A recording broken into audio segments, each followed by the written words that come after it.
Son zamanlar uşaqlar arasında yalnız qızdırma ilə müşahidə olunan xəstəlik yayılıb. Belə ki, xəstəlik daşıyıcısı olan uşaqlarda yüksək temperatur və halsızlıq əlamətləri görülür. Əksər valideynlər bunu qriplə qarışdırır.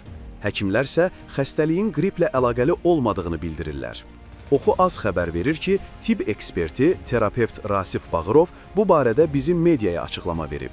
O bildirib ki, hazırda uşaqlar arasında müşahidə edilən xəstəlik qrip deyil. Bu gün uşaqlar arasında soyuqdəymə halları artıb. Qızdırma yüksək olanda valideynlər bunun da qrip olduğunu düşünürlər. Bu səbəbdən uşaqları qrip müalicə etdikləri dərmanlarla sağaltmağa çalışırlar. Lakin bu qrip deyil. Bu xəstəliyin adı FMF, Aralıq dənizi qızdırması adlanır. Bunu isə nə qədər müalicə etsən də keçmir. Bir müddət sonra öz-özünə sağalır. Bəzən özünə xas müalicə forması olan bu xəstəlik genetik test və qan analizi verməklə müəyyənləşdirilə bilər. Yalnız bundan sonra qızdırma müalicəyə tabe olur.